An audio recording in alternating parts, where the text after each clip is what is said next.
Nasikat na sa social media ang usa sa mga statements nga nag-ingon ang gaba dili gyud magsaba. Nakadungog na mo ana? Ako gamay pa ko sa una, sige. Buhata gina, gabaan ra gyud mo. Ana nito las mama. Sige, supak-supak mo na mo. Bantay la mo sa gaba. Ana no? Ang sa Tagalog na karma. Karma. Tinuod na dili. Kusga. Patak ka lang mo. Di na tinuod oy. Di na tinuod. Kung ang meaning ana nagpasabot na kung imo kong bugal-bugalan, gabaan ka nako, pasabot tungod nako, magantos ka. Kung imong bugal-bugalan, imong ginikanan, imong supak-supakon, magantos ka tungod sa imong ginikanan, di na mo'y tinuod. Unsa may kamatuoran? Tungod kay sa imong pagbugal-bugal nako, sa imong pagtamay nako o pagdaog-daog nako, gisupak nimo ang pulong sa Ginoo, silutan ka sa pulong sa Ginoo. Sa imong wa pagpaminaw sa imong ginikanan, imong gisupak ang pulong sa Ginoo nga nag-ingon, tahura ang inyong mamagpapa, silutan ka sa pulong sa Ginoo. Matud pa ni Kristo, dili ko musilot ninyo apan ang mga pulong nga akong gisulti maoy musilot ninyo.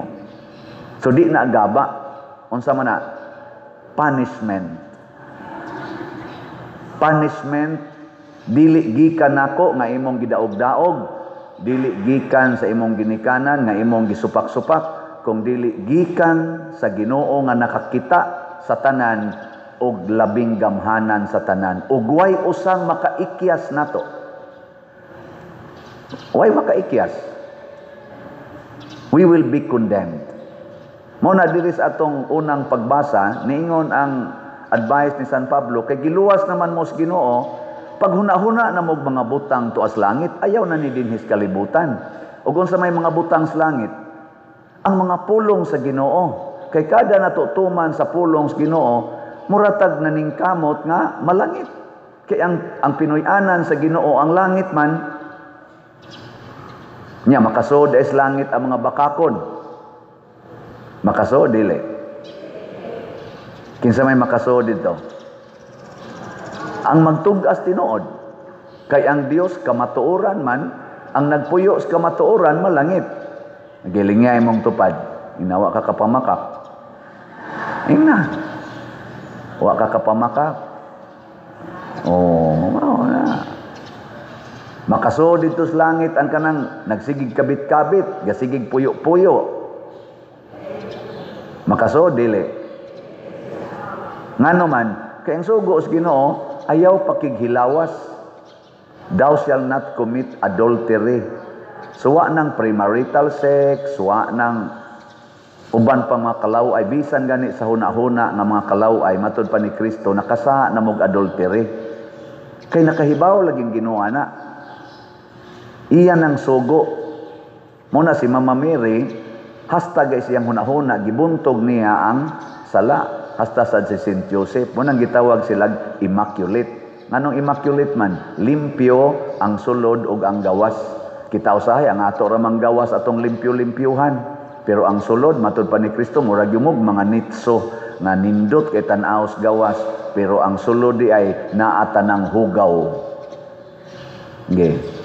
Lain na sang lingi sa imong tupad. Ing na limpyo ra ang sulod. Ing na ba na limpyo ra ang sulod. Na bitaw nga makaingon kita naagi silot.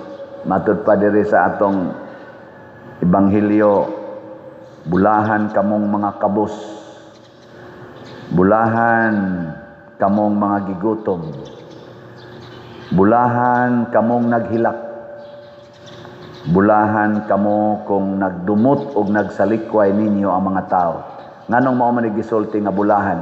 Kay kung kamaotang mudawat sa kakabos, kamaotang mudawat sa kagutom, kamaotang mohilak nga mapaubsanon o kamaotang mo dawat o mo pasaylo sa nagsigig daot o nagbugal-bugal nato, wa tay sala. Way sala. Lagi. Adi mo to?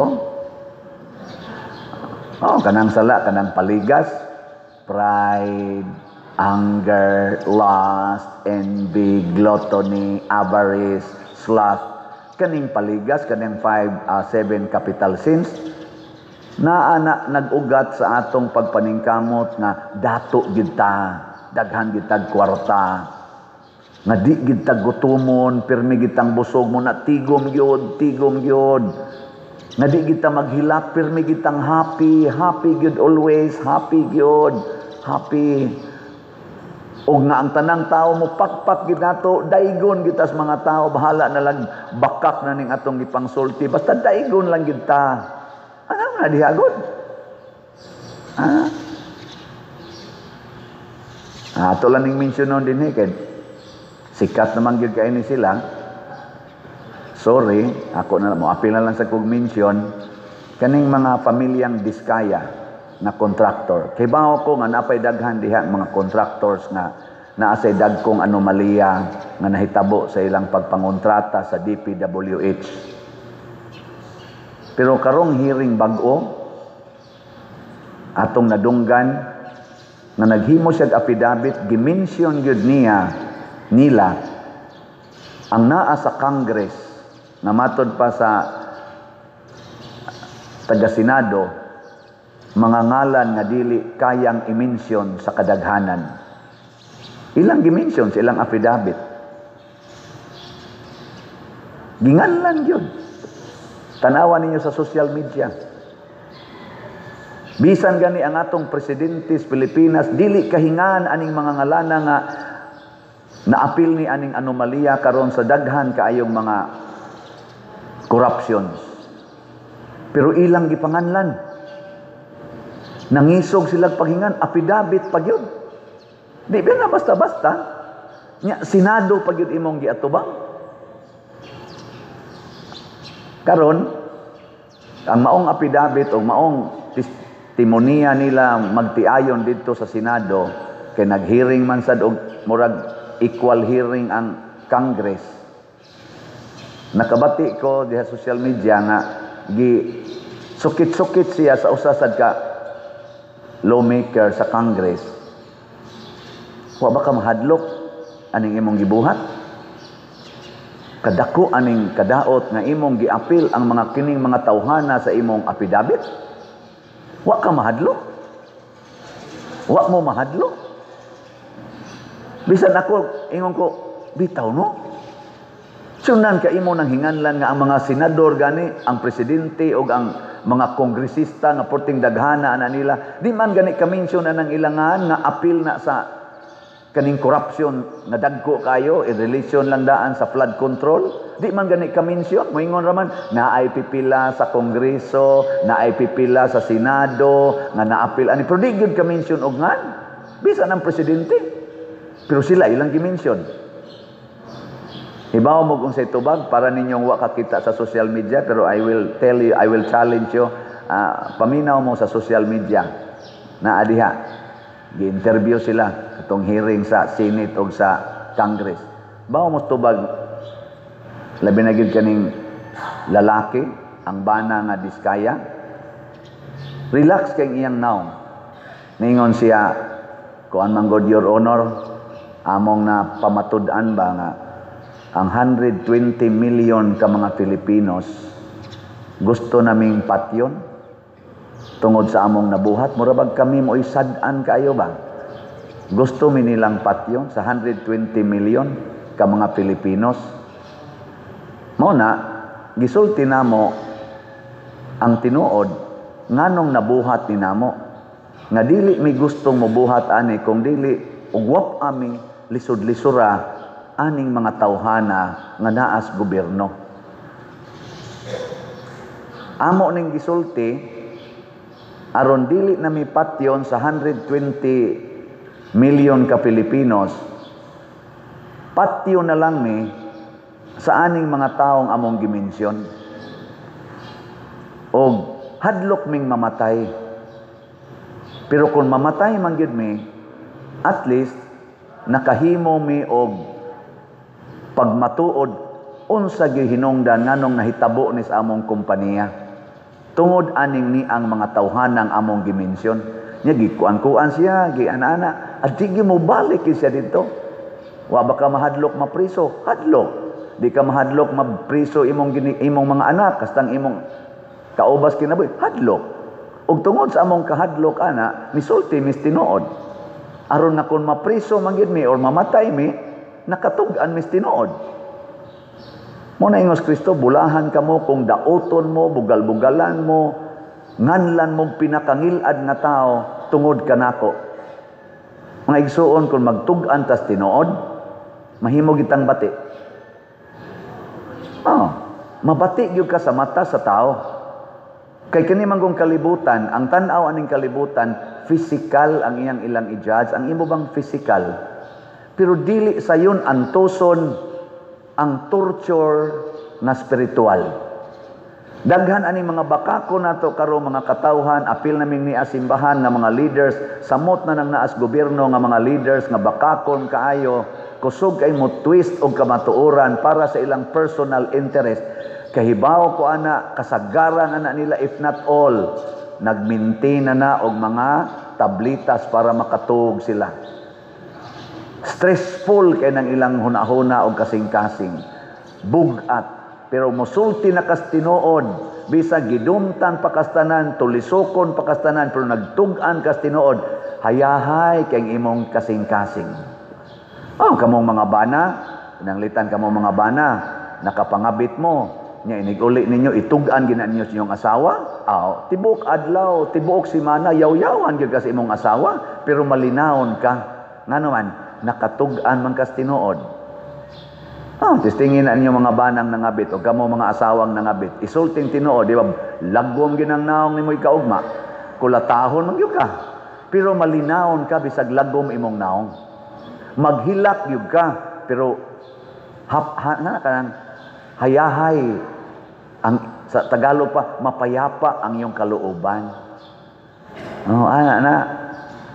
Makamanage ka pag smile bisag gaagas ang imong luha kay ang imong kasing-kasing malipayon na gitug-an imong tinuod. Karon na sinahitabo sa Senado. Pagkahuman gyud itong hearing nga gitug-an na ang mga ngan pinaagig apidabit sa mga diskaya. Wa dang tigpila ka oras na ilisan dayon ang Senate President. Nailisan. Og wa sa dangatig pila ka oras gikas pag ilis sa Senate President, giilisan dayon ang leader sa Blue Ribbon Committee nga si Senador Marcolita. Nga maogy nagduki-duki ato, maoy nakapatug-an sa mga diskaya. Giilisan dayon. Tingali mas epektibo kining giilis. Pero nga ko lang sa challenge ba sa mga senador na nag-reorg dayon in a very abrupt way. Why announcement? Why mga tinuod yung basihanan to convince us? Representatives baya mo mga senador o mga kongresista? Representatives mo sa mga tao. Nining gimension nga 120 million ka mga tao. Pamalandungi ka na ninyo. Nakalipay ka na sa mga tao nga nagbutar ninyo ang inyong gibuhat rong pag-reorg. Kanabang ang hearing, interesado kay mga tao, millions of Filipinos gasunod sa Blue Ribbon hearing, kaliton lang ni mugkuha ang chairman. Ang gipalit nimo, pariha ka og karisma, pariha ka og interest, makapalipay ka na sa mga tao nga nagmonitor ani karon nga maksakpa na gid ni kinsa gi tinuod nga salarin aning maong flood control. Giilisa naman. Doon na pa kay continuity. Mo na gitawag og just see what will happen.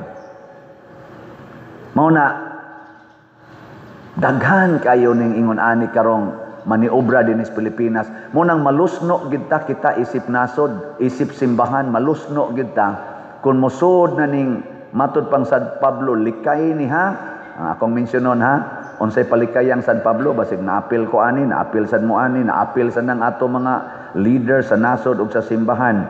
Unsa may ngayon, patyan ninyo ang kaibog nga kalibutanon nga anaa kaninyo sama sa mga pagpakighilawas, kalawayan, kaulag, daotang kailibgon ug kahakog.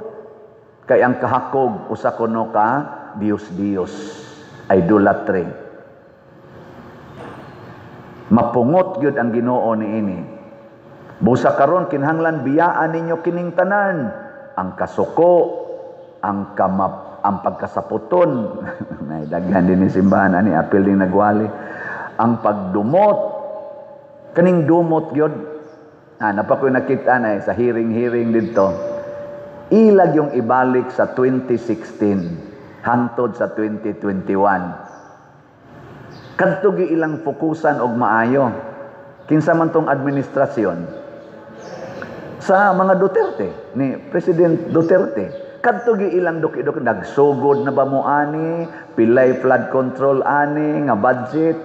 Naada yun nasulti dito nga ang kinadak-an ko nung flood control sa niagi mga presidente except lang ani rong atong present president administrasyon tuadjod ko no sa kang President Duterte, former President Duterte. Niabot man ting itong 28 billion mo'y kinadak-an sa niaging mga presidente. Siya'y kinadak-an. Okay. O gipangutana sa na dito gyapon sa mga diskaya. Ug unsa may tubag sa mga diskaya, lahi man tong panahon ni President Duterte kay ang amo atong dealings legal gyud. Way mga insert, way mga pressure.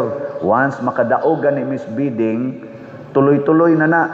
Kay ang among tanan nga mga budget program fund unya monitored og dili mi bayran basta substandard ang among gibuhat. Panahon kuno ni Duterte. So daghan sa silang project panahong Duterte kay nidaog man gyud sila. Isa dili sama karon na ang kwarta nga among gidawat sa among mga projects gikan sa program fund. Unya daghan kaayo ang i-demand gikan namo nga mga insertion sa contract og panggigipit. Mao na ilang giingon. So ilang gyapon gipamatud-an nga yes, naa mi project ato pero legal kuno, program. Nagsulti gyapon sila sa kamatuoran. Apan usahay tungod sa pagdumot ipasangil gid nato ngadto sa atong gidumtan. Kabantay mo nang naay makasa inyong anak baka mo maginikanan kasa inyong anak asa dayon ang maguwang makasa asa ipasangil. Mangod ko anay. Bisag ka na mga bana makasa nya galagot na sa asawa nganong nangabit man ka di ka mangabit ana ang luod na kay nagnaw. Sige gyaw-yaw. Bisag kung siya ito isulti, wag na lang kita'y sakto. Sila na lang kita'y sakto. Makapangabita na Hasta mga anak nga akong na-interview nga nalulong sa drogas. Akong interview ang uban ba? Ipasangil sa ginikanan. Di ka makasuyop anak pa dito. Sigihan kag latos. Nya pagkadako na ako, sigihan ko, may pagmusuyop ka. Matod pa ko nun niya. Naong ni mo, so parihad kag naong atong silingang manuyupay. Kaambo ang gagab, sigihan tani mo yung suyop wata mo suyop, may pagsuyupan. Mo na ilang ipangsulti. Ipasangil ba? Pero di gadon tana ngayan. Mausad nang pare, nganong dili ni mabati atong simbahan, di mo muhog sa kolekta. Nya ako pwede man ako ingon, di mo mamalit og slat. Kana magpasingin lanay ba? Sana sila. Nya dili na magpuyo sa kamatuoran kay ang imo nang suportahan, ang imo nang pasangil, pasabot ang imong pagpangita sa kamatuoran base na sa imong gustong mahitabo sa imong gidumtan, dili na sa gusto nimong mahitabo para sa katilingban.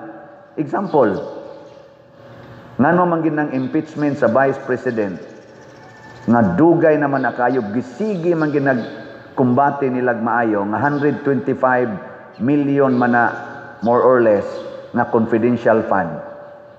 Sige, ibutang ta nagbinuang ang Vice President. Pero naa may billions na confidential fund sa laing mga departamento o sa opisina sa presidente nganong wa man na imbestigahe. Doon naman sad sila yung mga questions nga gipadagan ang kuwa ngadto nila nga ila sang kinahanglang i-justify.